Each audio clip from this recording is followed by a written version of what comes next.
Hello, I'm Jim Osborne, curator here at the Indiana Military Museum, and today the topic of the day would be the Link trainer. You could probably count on one hand the number of items that really helped win World War II. Right here is one of them, the Link trainer. Young Edwin Link was working in his father's organ factory, helping build pump organs. He became interested in aviation and decided that he wanted to help develop a training system for pilots. The bellows used in the Link trainer were the same idea that he developed from the organ factory and the way that bellows are used in pump organs. That feature would help move the trainer in different positions, up and down, create different situations that the student pilot would have to react to. Link worked on this for many years, and in 1931 he finally patented the idea. This would be the first flight simulator, but it didn't take. He even had to go to carnivals to try to promote this item and try to make a little bit of money to help promote his project and help pay for it. But finally, in 1934, the military purchased the rights to the Link trainer and ordered some. And as World War II approached, they found out they needed thousands of these Link trainers. It's estimated that before the war was over, there were over 500,000 pilots trained for the Allied forces on the Link trainer. Again, the Link trainer being the first actual flight simulator in history. And of course, flight simulators today have progressed all the way to the space program. So, I hope that you'll enjoy this program and enjoy what we're going to show you about this restoration of our Link trainer. The Link trainer behind us was brought to the Indiana Military Museum about 7 years ago, around 2017. It was brought here to restore. It was in much more shape than this. There's about 5 of us that worked on this over a 4-year period. The restoration of it was kind of a prototype process because we really didn't know how to put it back in working order. The process of the Link trainer was originally formed on bellows, air vacuum, and would help that position up and down and go around in a circle 360 degrees. We kind of modified that with actuators and a pulley system with a belt-driven motor. We started with a bare bones wood frame. There was no fabric on it.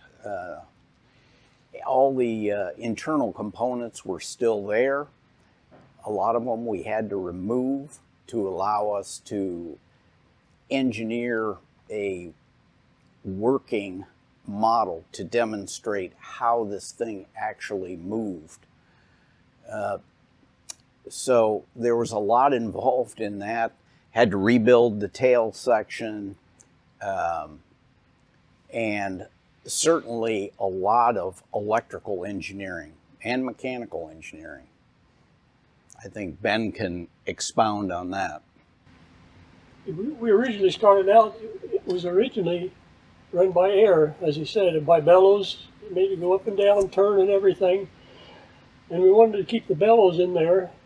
We couldn't make them work with what we had there, so we put all the electrical stuff in it. There were actuators to make it work, and then we took the bellows and we built bellows and put them in there. They're fake bellows, but we wanted to keep the authenticity of the bird looking like it probably did back when they were using it. Yeah, from an operational standpoint, so that it would emulate what the trainer used to do and give a realistic appearance, but yet not sacrifice a lot of the authenticity of, when you look at it, it looks, you know, like a Link trainer, like a C3 Link trainer. Getting it to move was probably the most challenging. You know, we knew we could restore the outside skin of the Link trainer, refurbish the instrument panels, which Mark had a lot to do with. The biggest thing was making it go round and round and up and down, and like they originally did. And if I could back up to the beginning, this project was actually, you know, Ed Mirando and I sat there and looked at it for a long time, thinking that we were going to make it look pretty, but Ed woke up one morning and said he dreamed that we got it moving. And that's sort of been the lifeline of our progress, is that we wanted to see it go up and down and operate. And we did, and Ed's here to see it. So. And there were a lot of challenges to doing that. A new engineering challenge after another that needed to be solved to make that happen. So it was a long process. We'd get one part of it done, maybe one just little piece, and say, okay, that works. What can we do next? And then we'd start on another part and say, well, let's try this or try this, and so it's just kind of a progressive work of trial and error. Yes. Biggest challenge probably was getting the motor to slow down enough. We had to put I think it's a 7 RPM motor that we've got on this thing, and it's no bigger than your fist. And we always feared that it would get hot. Never has. We don't know why. It just worked. We pick off things from the internet to put on here, and maybe they work. Maybe we'd have to send them back. We'd make adaptive plates to go with them. Sometimes they worked, sometimes they didn't, but in the end, she all came together, and it holds up so far. And it was engineering on the fly.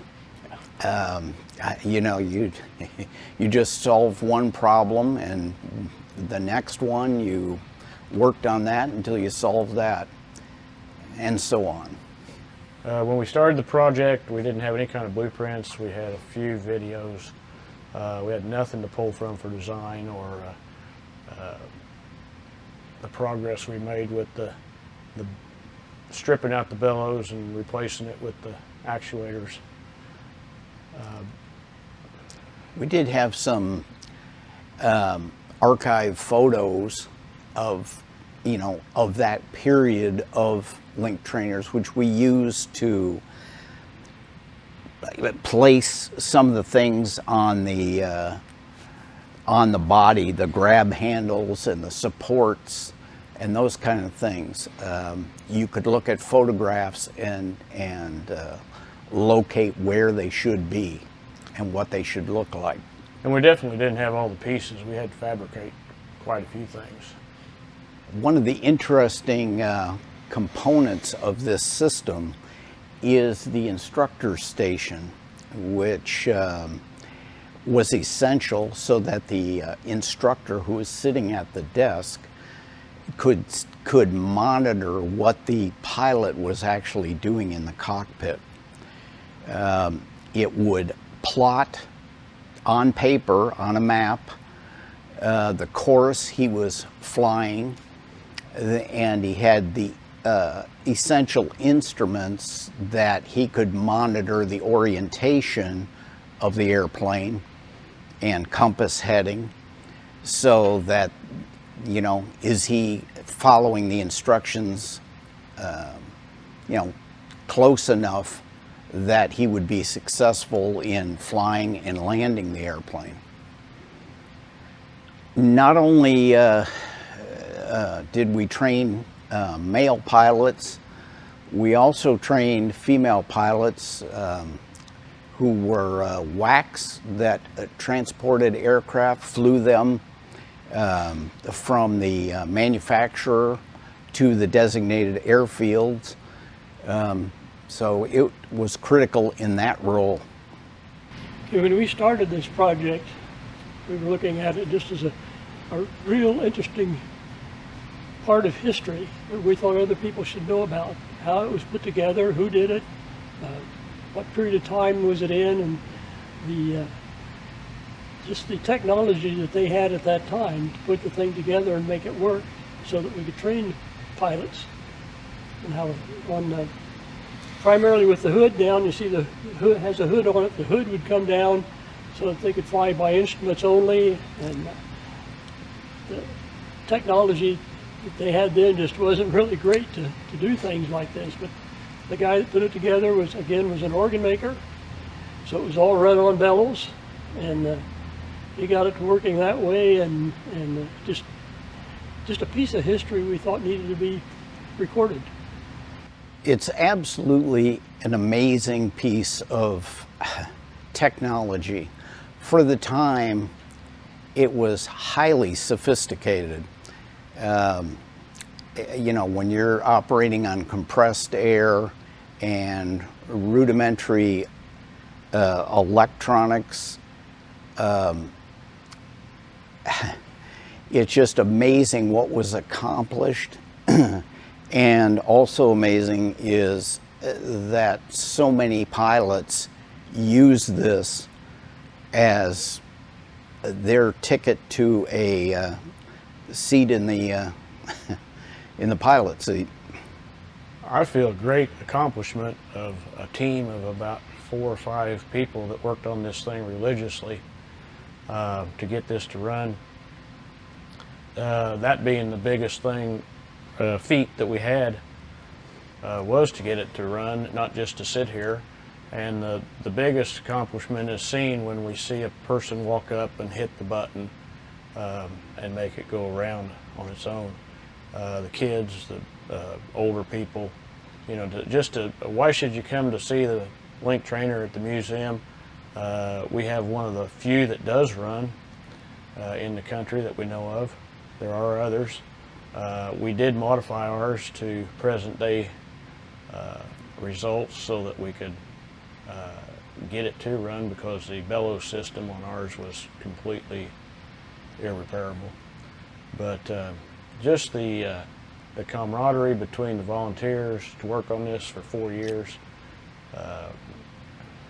seeing Ed's dream realized, and to see people enjoy it. And it's amazing the number of people that actually know what it is when they come through. I didn't when I was first starting on this project. So It's been fun just to put this together and coming up with different ideas of people that worked on it.